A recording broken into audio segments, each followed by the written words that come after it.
بسم اللہ الرحمن الرحیم۔ السلام علیکم ورحمۃ اللہ وبرکاتہ۔ بسم اللہ الرحمن الرحیم۔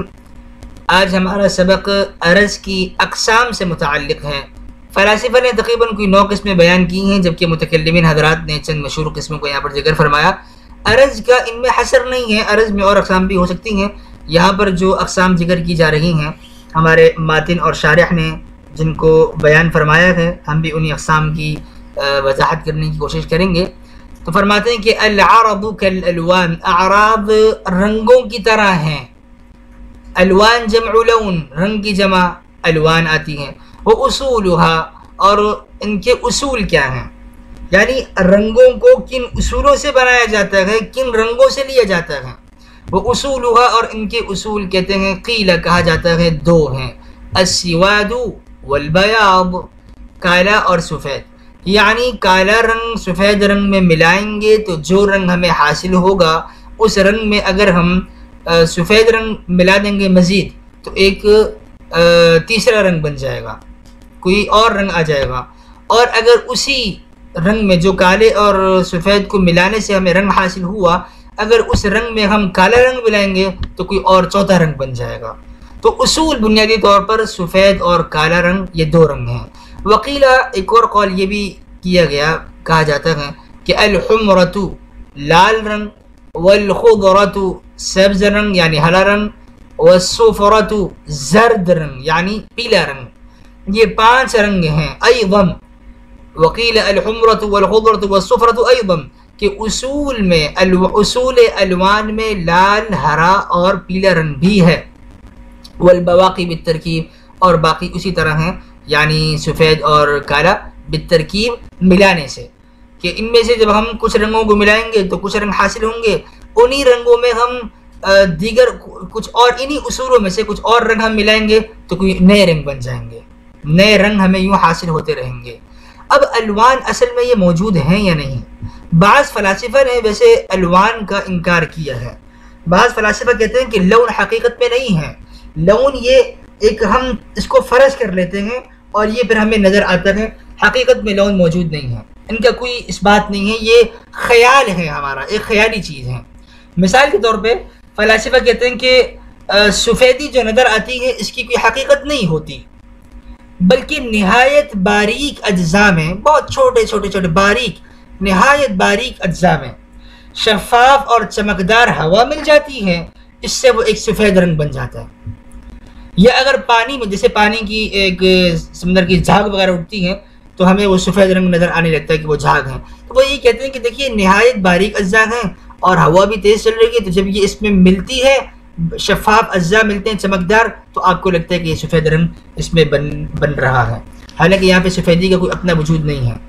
اسی طریقے سے فلاسفہ کا کہنا ہے کہ اگر آپ برف کے ٹکڑے دیکھیں، برف کے ٹکڑے رکھے ہوئے ہوں تو اس میں کوئی سفید رنگ نہیں ہوتا، اس میں پانی ہی ہے، اور پانی کے اجزاء جم گئے تو وہ نہایت شفاف اور چھوٹے جو ہیں نا وہ اجزاء جم جاتے ہیں اور ان میں ہوا بھر جاتی ہے تو وہ ہمیں سفید رنگ کی طرح نظر آنے لگ جاتے ہیں۔ یا اگر کسی جسم میں آپ پانی بھر دیں، یا اگر ہم کسی گہرے سمندر کو لیں تو سمندر کے یا کسی گہرے حوض کے اندر جتنا ہم اندر گہرائی میں اترتے ہیں وہاں پہ اندھیرا ہوتا ہے، وہاں کا پانی آپ کو کالا لگتا ہے۔ کیوں؟ اس لیے کہ وہاں پر ہوا کی طرح باریک شفاف چمکدار اجزاء موجود نہیں ہیں جو ہوا وہاں پر آئے اور اس میں سفید رنگ لے کر آ جائے، وہ ہمیں سفید نظر آنے لگ جائے۔ تو جتنے ہم گہرائی میں اترتے ہیں تو وہاں کا پانی ہمیں کالا اور سیاہ معلوم ہوتا ہے۔ یا اگر کسی جسم میں پانی بھر دیا جائے تو اس میں سے چونکہ پانی کی ثقالت آ جائے گی اور ہوا اس میں سے نکل جائے گی، تو جب ہوا نکل جائے گی تو اس کے اندر ایک کالا پن آ جائے گا جسم میں۔ بہر یہ فلاسفہ نے انکار کیا، لیکن در حقیقت رنگ موجود ہیں، اور جن علماء نے رنگ کا قول اختیار کیا ہے، رنگ کو ثابت کیا ہے، تو اس کے اصول میں پھر 2 قول ہیں۔ ایک قول یہ کہ کالا اور سفید رنگ یہ 2 اصول ہیں، دوسرا قول یہ کہ نہیں، ان کے لیے 3 اصول اور بھی ہیں، کل 5 اصول ہیں۔ ان مجموعہ 5 رنگوں سے ہر طرح کے رنگ کو بنایا جاتا ہے۔ اس کے بعد ہم بڑھتے ہیں والاکوان کی طرف۔ الوان کے بعد ایک دوسری قسم ہے اعراض کی، اکوان۔ اور اکوان میں 4 کون بیان کیے جا رہے ہیں: الاجتماع والافتراق والحرکت والسکون. الحرکہ والسکون کی تعریف آگے چل کے تھوڑے کچھ ایک جو سبق کے بعد انشاءاللہ آگے چل کر بھی آئے گی. یہاں پر ہم اس کی آسان تعریف بیان کر دیتے ہیں. اجتماع کسے کہتے ہیں؟ اجتماع یہ ہوتا ہے کہ 2 جسم ہوں اور ان کے درمیان کوئی تیسرا جسم حائل نہ ہو. اجتماع یعنی 2 جوہر ہوں یا 2 جسم ہوں، ان 2 جوہروں کا اس طریقے پر ہونا کہ ان کے درمیان کوئی تیسرا جسم نہ آ سکے، یہ اجتماع کہلاتا ہے. اجتماع 2 جوہر ہوں، ایک بلاک یہاں پر ہو اور ایک جو ہے نا وہ اینٹ یا بلاک کے کوئی پتھر وغیرہ وہ یہاں پر رکھا ہوا ہو. اب دیکھیے دونوں ملے ہوئے ہیں، ان کے درمیان کوئی تیسرا پتھر، کوئی تیسرا بلاک یا کوئی تیسری اینٹ نہیں آ سکتی، لہذا یہ اجتماع ہے. اور افتراق کیا ہے کہ ایک عمارت یہاں پر ہو اور کچھ کافی فاصلے پر ایک عمارت یہاں پر ہو. اب ان کے درمیان دیکھیے ایک تیسرا جسم، تیسرا جوہر آ سکتا ہے، لہذا یہ افتراق ہے. تو افتراق یہ ہوا کہ 2 جوہروں کا ایسے ہونا، ایسے فاصلے پر یا ایسے طریقے پر ہونا کہ ان کے درمیان کوئی تیسرا آ سکے. حرکت کسی شے کا ایسی جگہ میں ہونا کہ اس سے پہلے وہ دوسری جگہ میں موجود ہو. تو حرکت کی تعریف یہ ہوئی کہ کسی شے کا ایسی جگہ میں ہونا کہ اس سے پہلے وہ دوسری جگہ میں ہو. مثال کے طور پہ اگر 5 بجے ایک چیز اپنے گھر میں ہے تو 5:15 پر وہ مسجد میں ہو، تو یہ حرکت ہے. اور سکون کسی شے کا ایسی جگہ میں ہونا کہ اس سے پہلے بھی اس کا مکان وہی تھا، یہ سکون کہلاتا ہے. 5 بجے بھی ایک بندہ اسی جگہ پر بیٹھا ہوا ہے، 6 بجے بھی اسی جگہ پر بیٹھا ہوا ہے، تو اس کو آپ سکون کہیں گے. ایک برتن ہم نے رکھ دیا، اپنے الماری میں رکھ دیا اور رات کو رکھا اور صبح نکالا، تو یہ پوری رات جو گزری اس برتن پر یہ سکون کی گزر گئی، چونکہ یہ اسی جگہ پر رہی. اور اگر ایک برتن ہم رکھیں اور پھر کچھ دیر بعد اس کو نکال لیں، جب نکالیں گے تو یہ حرکت بن جائے گی. متکلمین حضرات اور فلاسفہ حضرات ان کے ہاں سکون میں، سکون کی تعریف میں تھوڑا سا اختلاف ہے. فلاسفہ کے ہاں سکون عدمی چیز ہے، کسی چیز کا نہ ہونا، اور متکلمین حضرات کے ہاں سکون یہ وجودی ہے. فلاسفہ کے ہاں عدمی ہے جبکہ متکلمین کے ہاں سکون وجودی چیز ہے. کیا مطلب؟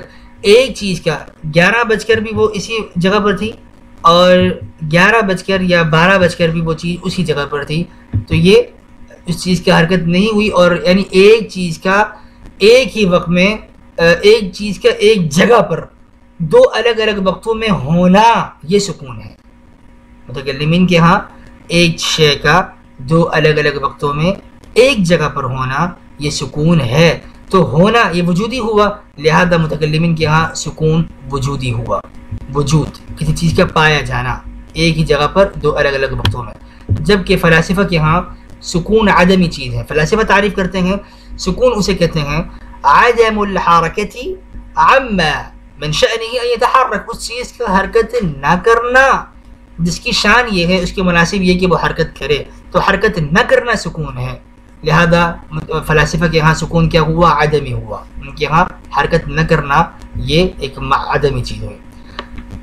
جہاں تک حرکت کا بیان ہے تو حرکت کا دائرہ فلاسفہ کے ہاں تھوڑا وسیع ہے. اور کس طریقے سے؟ فلاسفہ کہتے ہیں کہ حرکت کی 4 قسمیں بنتی ہیں. ایک ہے حرکت کمیت میں حرکت کرنا، مقدار میں بڑھنا گھٹنا، کمیت کی حرکت ہونا. مثال کے طور پہ موٹا ہو جانا، پتلا ہو جانا، مقدار کی کمیت کا بڑھنا گھٹنا، یہ ایک حرکت کی قسم ہے. دوسری قسم وہ بیان کرتے ہیں کہ حرکت کیفیت کا آنا اور جانا، منتقل ہو جانا، خوشی غمی کا آنا جانا، تو یہ ایک حرکت ہے، ایک قسم کی کیفیت کا حرکت کرنا ہے.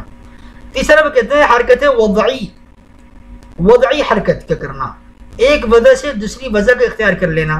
بیٹھا ہوا تھا کھڑا ہو گیا، چل رہا تھا بیٹھ گیا، وجہ بدل دی، لہذا یہ بھی حرکت وضعی ہیں. اور چوتھا وہ حرکت عینی کے قول اختیار کرتے ہیں، ایک مقام سے دوسرے مقام میں چلے جانا، اس کا نام حرکت عینی ہے. متکلمین حضرات جب بھی مطلقاً لفظ حرکہ کہتے ہیں وہ اس سے مراد حرکت عینی ہی مراد لیتے ہیں.